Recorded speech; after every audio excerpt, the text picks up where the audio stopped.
7 ছেপ্টেম্বৰ 2025 অৰ্থাৎ দেওবাৰে আপোনালোকৰ এক বিশেষ দিন হিচাপে পৰিগণিত হ'বলৈ গৈ আছে। এই দিনা হ'ব বছৰৰ একমাত্ৰ পূৰ্ণগ্ৰাস চন্দ্ৰগ্ৰহণ, যাক আমি ব্লাড মুন হিচাপেও কওঁ। 90 বছৰ পিছত হোৱা এই গ্ৰহণে কেৱল আকাশতে ৰঙীন দৃশ্য দেখুৱাব তেনে নহয়, আপোনাৰ জীৱনতো নতুন অধ্যায় আৰম্ভ কৰিব পাৰে। গতিকে আপোনাৰ ৰাশিত কি প্ৰভাৱ পৰিব, আপোনাৰ ভাগ্য উজ্জ্বলি উঠিবনে, সাৱধান হ'ব লাগিব। আহক এই ভিডিঅ'টোৰ জৰিয়তে আমি সেয়া জানি লওঁ। গতিকে ভিডিঅ'টো সম্পূৰ্ণ চাব, তেতিয়াহ'লে আপোনালোকে ভালদৰে জানিবলৈ সক্ষম হ'ব। প্ৰথমতে আমি জানি লওঁ এই পূৰ্ণগ্ৰাস চন্দ্ৰগ্ৰহণৰ যিবোৰ গ্ৰহৰ দিশ বা পৰিৱৰ্তন, সেই বিষয়ে ভালদৰে আগত জানি লওঁ। এই পূৰ্ণগ্ৰাস চন্দ্ৰগ্ৰহণ হ'ব মীন ৰাশিত। গতিকে চন্দ্ৰ ৰাহুৰ যোগ থাকিব, সূৰ্য থাকিব কন্যা ৰাশিত, কেতুৰ সৈতে বিপৰীত দৃষ্টিত থাকিব, শনি বক্ৰগতি মীনত থাকিব, যাৰ ফলত মানুহৰ মনোবল, চিন্তাধাৰা আৰু আধ্যাত্মিকতাৰ ওপৰত গভীৰ প্ৰভাৱ পৰিব। বুধ কন্যা ৰাশিত থাকি যোগাযোগ আৰু সিদ্ধান্তত স্পষ্টতা আনিব। শুক্ৰ আৰু মংগলৰ মিলনত নতুন উৎসাহ, শক্তি আৰু জীৱনত নতুন উদ্যম দেখা যাব। গতিকে এই চন্দ্ৰগ্ৰহণটো হ'ব আপোনালোকৰ বাবে ভাগ্য উদয় হোৱাৰ চন্দ্ৰগ্ৰহণ, আৰু কাৰোবাৰ বাবে হ'ব পাৰে কিছুমান সাৱধানতা অৱলম্বন কৰাৰো চন্দ্ৰগ্ৰহণ। গতিকে প্ৰথমে আমি ভাগ্য উজ্জ্বল হোৱাৰ ৰাশিবোৰৰ বিষয়ে জানি ল'ম। গতিকে প্ৰথম ভাগ্যশালী ৰাশি হিচাপে পৰিগণিত হ'ব কন্যা ৰাশি। এই চন্দ্ৰগ্ৰহণত আপোনাৰ বাবে আশীৰ্বাদ স্বৰূপে বহুত লাভালাভ পাব, আত্মবিশ্বাস বৃদ্ধি পাব, আৰু আপোনাৰ যি প্ৰতিভা আছে সেইবোৰ আপোনালোকে প্ৰকাশ কৰিবলৈ সুবিধা পাব, যাৰ ফলত আপোনালোকৰ বিভিন্ন দিশত ব্যক্তিত্ব বিকাশ পোৱা দেখা যাব, আৰু আপোনাৰ শলাগ ল'ব মানুহে, মানুহৰ লগত সম্পৰ্ক আপোনাৰ ভাল হোৱা পৰিলক্ষিত হৈছে। গতিকে এই চন্দ্ৰগ্ৰহণে আপোনাৰ বাবে সুযোগৰ সৃষ্টি কৰিছে। গতিকে আপুনি ভাল সুযোগৰ সৃষ্টি কৰাত বা সেইবোৰ আপোনালোকে ভালদৰে ল'বলৈ চেষ্টা কৰক, যাতে আপোনালোকে আগুৱাই যাব পাৰে। আৰু আত্মবিশ্বাস বৃদ্ধি হোৱাৰ ফলত আপোনালোকে বিভিন্ন দিশত আপোনালোকে যি কাম কৰিব সেইবোৰ আত্মবিশ্বাসেৰে কৰিব, কোনো ধৰণৰ আপোনালোকৰ ভয় ভাৱ নাথাকে, যাৰ ফলত মানুহেও আপোনাৰ আকৰ্ষিত হ'ব আপোনাৰ প্ৰতি আৰু আপোনাৰ বিশ্বাস কৰিব। চাকৰি বা ব্যৱসায়ত যিসকল আছে তেওঁলোকৰ নতুন সুযোগ পাব, তেওঁলোকে নতুন সুযোগবোৰ লাভ কৰি তেওঁলোকে সুখী অনুভৱ কৰিব পাৰিব, আৰু পৰিয়ালৰ ক্ষেত্ৰতো আপোনালোকৰ ভাল শুভ প্ৰভাৱ পৰিব। গতিকে কোনো ধৰণৰ চিন্তা কৰিব লগা নাই। আৰু যিসকলে দীৰ্ঘদিন ধৰি অপেক্ষা কৰি আছিলে কিবা এটা পাবৰ বাবে, তেওঁলোকৰ বাবে শুভ সংবাদ আহিব। গতিকে এই চন্দ্ৰগ্ৰহণে আপোনাৰ সকলো দিশতে ভাল উন্নতিৰ দেখা দিছে। এই চন্দ্ৰগ্ৰহণৰ বাবে আপোনাৰ উপায় হ'ব মাটিৰ তেল দিয়া দীপ জ্বলাই আপোনাৰ চন্দ্ৰগ্ৰহণৰ সময়ত গোসাঁই ঘৰত স্থাপন কৰিব। ইয়াৰ ফলত আপোনালোকৰ শুভ ফল দেখা পাব। দ্বিতীয় ভাগ্যশালী ৰাশিটো হৈছে মীন ৰাশি। এই চন্দ্ৰগ্ৰহণৰ আপোনাৰ লগত সঁহাৰি থাকিব, আপোনাৰ বিভিন্ন দিশত সুবিধা লাভ কৰিব, আধ্যাত্মিক শক্তি, ধ্যান আৰু অন্তৰৰ শুদ্ধতাত আপুনি উন্নতি দেখা পাব। গতিকে এই চন্দ্ৰগ্ৰহণ আপোনাৰ বাবে ভাল সুযোগৰ সৃষ্টি কৰিছে। সম্পৰ্কত আপোনাৰ বিশ্বাস বৃদ্ধি পোৱা দেখা গৈছে, আৰু আপোনাৰ মৰম বৃদ্ধি পাব আপোনাৰ আত্মীয়ৰ সৈতে, আপোনাৰ প্ৰিয়জনৰ সৈতেও আপোনালোকে ভালদৰে কটাবলৈ সক্ষম হ'ব। আৰু যিসকল বিবাহিত তেওঁলোকৰ স্বামী স্ত্ৰীৰ মাজত মধুৰতা বৃদ্ধি পাব, আৰু সন্তানৰ সৈতে আপোনালোকে ভালদৰে আগবাঢ়িব পাৰিব। ব্যৱসায় বা যিসকলে চাকৰি কৰি আছে তেওঁলোকৰ নতুন কিবা এটা পোৱাৰ সম্ভাৱনা আছে, আৰু চাকৰিত যিসকল নিয়োজিত আছে তেওঁলোকৰ কামৰ গতি ক্ষীপ্ৰ হোৱা দেখা পাব, আৰু ইয়াৰ ফলত তেওঁলোকৰ পদোন্নতিৰো সুবিধা থাকিব। আৰু ব্যৱসায়িক ক্ষেত্ৰত যদি নতুন কিবা এটা আৰম্ভ কৰিব বিচাৰিছে বা নতুন আপোনালোকে ব্যৱসায় আৰম্ভ কৰিব বা সম্প্ৰসাৰণ কৰিব বিচাৰিছে, তেনেহ'লে আপোনালোকে সুবিধা লাভ কৰিব। এই চন্দ্ৰগ্ৰহণত আপোনাৰ উপায় হ'ব গংগা জলত আপোনালোকে গাখীৰ মিহলাই আপোনালোকে চন্দ্ৰক অৰ্পণ কৰিব গ্ৰহণৰ পিছত। ইয়াৰ ফলত আপোনালোকে শুভ ফল লাভ কৰিব। তৃতীয় ভাগ্যশালী ৰাশিটো হৈছে সিংহ ৰাশি। সিংহ ৰাশিসকলৰ ভাগ্যৰ দুৱাৰ মুকলি হ'ব। পূৰ্বতে যিবোৰ আপোনালোকৰ আৰ্থিক অনাটন আছিলে বা সমস্যা আছিলে সেইবোৰ দূৰ হোৱা দেখা পাব। এই চন্দ্ৰগ্ৰহণত আপোনাৰ গ্ৰহৰ প্ৰভাৱত আপোনালোকৰ বিভিন্ন দিশত আৰ্থিক উন্নতিয়ে দেখা দিব, বিভিন্ন সুযোগ পাব, আৰু বিভিন্ন আপোনালোকৰ উন্নতিৰ দুৱাৰো মুকলি হ'ব। শিক্ষা, উচ্চ পৰীক্ষা আৰু বিদেশত যাবলৈ সুযোগ লাভ কৰা যিসকল যুৱক যুৱতী আছে বা ছাত্ৰ ছাত্ৰী আছে তেওঁলোকৰ বাবে শুভ ফল দেখা গৈছে। গতিকে তেওঁলোকৰ শিক্ষাৰ ক্ষেত্ৰতে হওক বা বিদেশত যিকোনো ধৰণৰ কৰ্মৰ ক্ষেত্ৰতে হওক বা পঢ়া শুনাৰ ক্ষেত্ৰতে হওক তেওঁলোকে আগবাঢ়িব পাৰিব। আৰু সম্পত্তি সংক্ৰান্তীয় কামবোৰত সফলতা পাব, আৰু নতুন সম্পত্তি আদি পোৱাৰো পূৰ্ণ সম্ভাৱনা থাকিব। ইয়াৰ ফলত আপোনালোকে মানসিক শান্তি লাভ কৰিবলৈ সক্ষম হ'ব, আৰু আত্মীয়ৰ সৈতে আপোনালোকে ভাল এক সমিলমিলেৰে আগবাঢ়িব পাৰিব। আৰু আপোনাৰ ব্যক্তিত্বত এক ইতিবাচক পৰিৱৰ্তনো দেখা যাব, যাৰ ফলত আপোনালোকে যাৰ লগত আপোনালোকে বন্ধুত্ব কৰিব বা যাৰ লগত আপোনালোকৰ সম্বন্ধ স্থাপন কৰিব তেওঁলোকৰ সৈতে আপোনালোকৰ বন্ধুত্ব দীৰ্ঘদিন থাকিব। প্ৰেমৰ সম্পৰ্কতো উন্নতি হোৱা দেখা গৈছে। গতিকে আপোনালোকে কোনো কাৰণতে মানসিক চাপ নল'ব আৰু আপোনালোকে নিজকে ইতিবাচকভাৱে আগবঢ়াই লৈ যাবলৈ সক্ষম হ'ব। গতিকে এই চন্দ্ৰগ্ৰহণে আপোনাৰ বিভিন্ন সুবিধা আনি দিছে। গতিকে এই সুবিধাখিনি আপোনালোকে সৎব্যৱহাৰ কৰিবলৈ যত্ন কৰিব। এই চন্দ্ৰগ্ৰহণত আপোনাৰ উপায় হ'ব ৰুদ্ৰাক্ষ ধাৰণ কৰিব আৰু ওম নমঃ শিৱায় মন্ত্ৰটো জপ কৰিব। ইয়াৰ জৰিয়তে আপোনালোকে মানসিক শুদ্ধতা লাভ কৰিব আৰু লগতে আপোনাৰ উন্নতিত কোনো ধৰণৰ বাধাৰ সৃষ্টি নহয়। চতুৰ্থ ভাগ্যশালী ৰাশিটো হৈছে মেষ ৰাশি। মেষ ৰাশিৰ অচিন্তনীয় সুযোগ আহিব আৰু আপোনালোকে সুযোগবোৰ লাভ কৰি নিজকে ধন্য বুলিও আপোনালোকে অনুভৱ কৰিব। আৰু যিসকলে ধন সম্পত্তি চাকৰি বা নৱ উদ্যোগৰ আশা কৰিছে তেওঁলোকৰ বাবে এই সময়ে আপোনালোকৰ অনুকূল প্ৰভাৱৰ সৃষ্টি হৈছে বা অনুকূল পৰিৱৰ্তন দেখা গৈছে।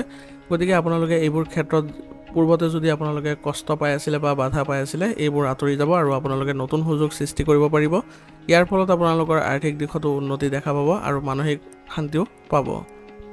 আপোনাৰ সাহস আৰু আগ্ৰহ বৃদ্ধি পোৱাৰ ফলত আপোনাৰ যিকোনো ক্ষেত্ৰতে আগবাঢ়িব পাৰিব। বিশেষকৈ ব্যৱসায়িক ক্ষেত্ৰত আপোনালোকৰ যিবোৰ পূৰ্বতে চেষ্টা কৰি আছিলে সেইবোৰত সফলতা পাব আৰু নতুন সুযোগৰো সৃষ্টি হৈছে, যাৰ ফলত আপোনালোকে আগবাঢ়িবলৈ সুযোগ পাব আৰু আপোনাৰ আত্মীয়ৰ পৰা আপোনালোকে ভাল সহযোগিতা লাভ কৰিব।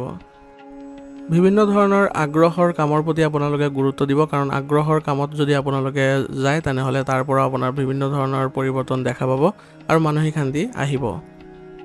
এই চন্দ্ৰগ্ৰহণত আপোনাৰ উপায় হ'ব আপুনি ৰঙা বস্ত্ৰত মিঠাই বা গুড় মেৰিয়াই আপুনি কাৰোবাক দান কৰক। ইয়াৰ ফলত আপোনালোকৰ বিভিন্ন ধৰণৰ সুবিধাবোৰ আপোনালোকে কোনো বাধা নোহোৱাকৈ লাভ কৰিব পাৰিব। পঞ্চম আৰু অন্তিমটো ভাগ্যশালী ৰাশিটো হৈছে ধনু ৰাশি। এই গ্ৰহণে ধনু ৰাশিৰ জাতকৰ বাবে জীৱনত আশ্চৰ্যজনক পৰিৱৰ্তন আনিছে। গতিকে এই চন্দ্ৰগ্ৰহণৰ যদি আপোনালোকে সুবিধা লাভ কৰিব পাৰে তেনেহ'লে আপোনাৰ জীৱনত উন্নতিয়ে দেখা দিব আৰু ভাগ্যৰ দুৱাৰ মুকলি হ'ব, শিক্ষাৰ সুযোগ পাব আৰু বিদেশ সংযোগত আপোনালোকে লাভ কৰিব পাৰিব। গতিকে এই চন্দ্ৰগ্ৰহণৰ আপুনি ভালদৰে সুবিধা লাভ কৰিবলৈ হ'লে নিজকে সুসংগঠিত কৰিব আৰু বিভিন্ন ধৰণৰ যি আপোনালোকে সুযোগ পাব সেইবোৰ কোনো কাৰণতে আওকাণ নকৰিব। সেইবোৰত আপোনালোকে আগ্ৰহ প্ৰকাশ কৰিলে আপোনালোকৰ ভাল সুবিধা পোৱাৰ সম্ভাৱনা থাকিব। গতিকে এই চন্দ্ৰগ্ৰহণত আপুনি বেছিকৈ সুখী হ'ব আৰু আপুনি বেছিভাগ ভাগ্য উদয় হোৱাৰ সুবিধাবোৰ পাই থাকিব। আধ্যাত্মিক ভ্ৰমণৰো সুবিধা থাকিব আপোনাৰ। এই আধ্যাত্মিক ভ্ৰমণ কৰিলে আপোনালোকৰ মানসিক শান্তি অহাৰ পূৰ্ণ সম্ভাৱনা থাকিব আৰু আপোনালোকে নিজেও সুসংগঠিত অনুভৱ কৰিব। আৰু যিবোৰ আপোনালোকৰ আৰ্থিক সমস্যা আছিলে এই গ্ৰহণৰ প্ৰভাৱত আপোনালোকৰ উন্নতিয়ে দেখা গৈছে। গতিকে আপোনালোকৰ যিবোৰ আৰ্থিক সমস্যা আছিলে সেইবোৰ নাইকিয়া হোৱা পৰিলক্ষিত হ'ব আৰু আপোনালোকে মানসিকভাৱে সন্তুষ্টি অনুভৱ কৰিবলৈ সক্ষম হ'ব। এই গ্ৰহণৰ বাবে আপোনালোকৰ উপায় হ'ব পিতৃপুৰুষলৈ পিণ্ডদান বা পানী দান কৰক। ইয়াৰ ফলত আপোনালোকৰ যিবোৰ দুখ আছিলে সেইবোৰ আপোনালোকৰ নাইকিয়া হ'ব আৰু পিতৃ দুখৰ পৰা মুক্ত হোৱাৰ সম্ভাৱনা বেছি বাঢ়ি যাব। গতিকে এইবোৰ নিয়ম আপোনালোকে পালন কৰিবলৈ যত্ন কৰক। ইয়াৰ ফলত আপোনালোকে আগবাঢ়িব পাৰিব আৰু লগতে আপোনালোকৰ যিবোৰ ভাগ্য উদয় হৈছে সেইবোৰত আপোনালোকে বেছিকৈ মনোনিৱেশ কৰিবলৈ চেষ্টা কৰক। এতিয়া কিছুমান ৰাশি আছে যিসকলৰ সাৱধান হ'ব লগা আছে, সেই ৰাশিৰ বিষয়ে আপোনালোকে জানি লওক, যাৰ ফলত আপোনালোকে সাৱধান হ'ব পাৰিব। প্ৰথম সাৱধান হ'ব লগা ৰাশিটো হৈছে বৃষ ৰাশি। বৃষ ৰাশিৰ আৰ্থিক খৰচ বৃদ্ধি হ'ব এই চন্দ্ৰগ্ৰহণৰ পিছৰ পৰা। গতিকে আপোনালোকে এই ক্ষেত্ৰত অলপ সাৱধান হৈ চলিব। স্বাস্থ্যত সমস্যা থাকিব, বিশেষকৈ পেট আৰু আপোনালোকৰ বিষৰ সমস্যা থাকিব পাৰে। গতিকে আপোনালোকে নিজকে সুসংগঠিত কৰি আগবঢ়াই লৈ যাওক যাতে আপোনালোকৰ এইবোৰৰ পৰা পৰিত্ৰাণ পাব পাৰে। আৰু আপোনালোকে উপায় হিচাপে কৰিব পাৰে শিৱলিংগত আপোনালোকে প্ৰত্যেক সোমবাৰে কেঁচা গাখীৰ আৰু গংগা জলেৰে অভিষেক কৰিব। ইয়াৰ ফলত আপোনালোকৰ যিবোৰ দুখ কষ্ট আছে সেইবোৰ নাইকিয়া হোৱা পৰিলক্ষিত হ'ব আৰু আৰ্থিক দিশতো আপোনালোকে উন্নতি দেখা পাব। দ্বিতীয় সাৱধান হ'ব লগা ৰাশিটো হৈছে মিথুন ৰাশি। মিথুন ৰাশিৰ জাতকৰ এই চন্দ্ৰগ্ৰহণৰ প্ৰভাৱৰ বাবে সম্পৰ্কত মতভেদৰ বা ভুল বুজাবুজিৰ সৃষ্টি হ'ব পাৰে, যাৰ ফলত আপোনালোকৰ সম্পৰ্কৰ মাজত বিভেদৰ সৃষ্টি হ'ব। গতিকে আপোনালোকে এই ক্ষেত্ৰত সংযমতা বজাই ৰাখিব লাগিব আৰু মুখেৰে অলপ কথা কমকৈ কোৱাৰ যত্ন কৰিব। যাত্ৰা পথত আপোনালোকৰ বিপদৰ সম্ভাৱনা আছে। গতিকে আপোনালোকে ওম নমঃ শিৱায় মন্ত্ৰটো জপ কৰি সকলো ক্ষেত্ৰতে আগবাঢ়িবলৈ যত্ন কৰিব যাতে আপোনালোকৰ বিপদৰ পৰা হাত সাৰিব পাৰে। আৰু এইবোৰ উপায় বা এইবোৰ অসুবিধাৰ পৰা উপায় পাব হ'লে আপোনালোকে কৰিব লাগিব প্ৰত্যেক শনিবাৰত আপোনালোকে কলা তিল দান কৰক শনি মন্দিৰত। ইয়াৰ ফলত আপোনালোকৰ যিবোৰ গ্ৰহণৰ প্ৰভাৱ আছে সেইবোৰ লাহে লাহে কটা আৰম্ভ হ'ব বা সেইবোৰ নাইকিয়া হোৱা আপোনালোকক সহায় কৰিব। তৃতীয় সাৱধান হ'ব লগা ৰাশিটো হৈছে কৰ্কট ৰাশি। কৰ্কট ৰাশিৰ পৰিয়ালত কিছুমান আপোনালোকৰ অভাৱ অনাটনে দেখা দিব পাৰে আৰু আপোনালোকৰ কিছুমান অন্য ব্যক্তিয়ে আপোনালোকৰ সম্পৰ্কত বিভেদ অনাৰ সৃষ্টি কৰিব পাৰে গতিকে পৰিয়ালৰ ক্ষেত্ৰত আপোনালোকে অলপ গুৰুত্ব দিব লাগিব কাৰণ পৰিয়ালৰ ক্ষেত্ৰত আপোনালোকৰ বিশেষ কিছুমান অসুবিধাৰ সৃষ্টি হৈছে যাৰ ফলত আপোনালোকৰ মানসিক অৱস্থা বেয়া হোৱাৰ সম্ভাৱনা থাকিব ধন সম্পত্তিৰ হানি হোৱাৰ সম্ভাৱনা আছে ইয়াৰ ফলত আপোনালোকৰ ধন সম্পত্তিৰ ক্ষেত্ৰত বিশেষ আপোনালোকৰ অসুবিধা দেখা গৈছে গতিকে আপোনালোকে নিজে যদি সুসংগঠিত হৈ নচলে তেনেহলে আপোনালোকৰ ঋণ ল'ব লগাৰ পৰিস্থিতি হ'ব আৰু লগতে আপোনালোকৰ আৰ্থিক দিশত আৰু অধিক আপোনালোকৰ বেয়া হোৱা পৰিলক্ষিত হ'ব এই গ্ৰহণৰ প্ৰভাৱৰ পৰা বাচিব হলে আপোনালোকে উপায় কৰিব মাটিৰ তেল দিয়া দীপ আপোনালোকে শিৱ মন্দিৰত জ্বলাই দিব প্ৰত্যেক সোমবাৰে ইয়াৰ ফলত আপোনালোকৰ এই দোষবোৰ লাহে লাহে নাইকিয়া হোৱাত আপোনালোকক সহায় কৰিব চতুৰ্থ সাৱধান হ'ব লগা ৰাশিটো হৈছে মকৰ ৰাশি এই গ্ৰহণৰ প্ৰভাৱত মকৰ ৰাশি জাতকসকলৰ মানসিক উদ্বেগ আহিব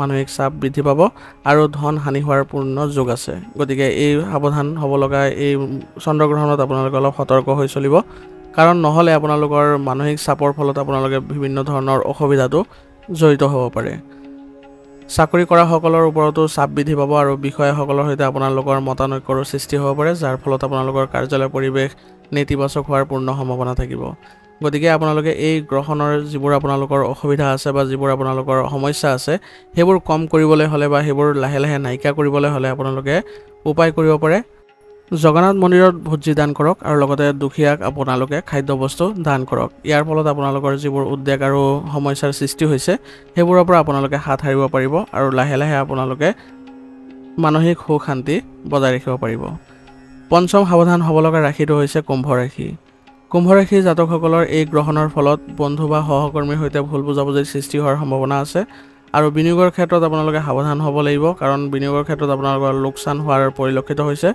গতিকে আপোনালোকে এই ক্ষেত্ৰত খুবেই সাৱধান হৈ চলিব নহলে আপোনালোকৰ বাবে বিভিন্ন সমস্যাৰ সৃষ্টি হ'ব পাৰে বিশেষকৈ আপোনালোকৰ কৰ্মক্ষেত্ৰত সহকৰ্মী বা কৰ্মচাৰীৰ সৈতে হোৱা যিবোৰ ভুল বুজাবুজি সেইবোৰে আপোনালোকৰ বিপদ কৰিব পাৰে কাৰণ তেওঁলোকৰ লগত আপোনালোকে যদি সমস্যা কৰে বা সম্পৰ্ক বেয়া কৰে তেনেহলে আপোনাৰ নিজৰে লোকচান হোৱা পৰিলক্ষিত হ'ব গতিকে এই ক্ষেত্ৰত আপোনালোকে অলপ সাৱধান হৈ চলক আৰু তেওঁলোকৰ সৈতে কোনো কাৰণতে যাতে ভুল বুজাবুজি সৃষ্টি নহয় তাৰ প্ৰতি লক্ষ্য ৰাখি চলিব এইকেইটা দিনত আপোনালোকে অলপ কমকৈ কথা পাতিবলৈ যত্ন কৰিব আৰু আপোনালোকৰ বিভিন্ন দিশত যিবোৰ অসুবিধা বা সমস্যাৰ সৃষ্টি হৈছে সেইবোৰৰ পৰা হাত সাৰিবলৈ হ'লে আপোনালোকে উপায় কৰিব পাৰে ওম নমঃ ভগৱতে বাসুদেৱায় মন্ত্ৰটো জপ কৰি থাকিব এতিয়া আমি জানি লওঁ সকলোৱে কি উপায় গ্ৰহণ কৰিলে এই গ্ৰহণৰ প্ৰভাৱবোৰ আপোনালোকে ভালদৰে কটাব পাৰিব তাৰ বিষয়ে জনাটো খুবেই জৰুৰী হয় গ্ৰহণৰ সময়ত আপোনালোকে আহাৰ গ্ৰহণ নকৰিব গায়ত্ৰী মন্ত্ৰ বা মহামৃত্যুঞ্জয় মন্ত্ৰ জপ কৰিবলৈ যত্ন কৰিব আৰু গৃহস্থলীত আপোনালোকে তুলসী পাত বা গংগাজল ৰাখি দিব আৰু সেই তুলসী পাত বা গংগাজল আপোনালোকে গ্ৰহণৰ অন্তত পানী ছটিয়াই দিব আৰু নিজেও স্নান কৰিব ধন্যবাদ যদি ভিডিওটো ভাল লাগিছে ভিডিওটো লাইক কৰিব চেনেলত যদি নতুন হৈ আহিছে চেনেলটো সাবস্ক্ৰাইব কৰি ল'ব আৰু কমেন্টত ওম নমঃ শিৱায় লিখিবলৈ নাপাহৰিব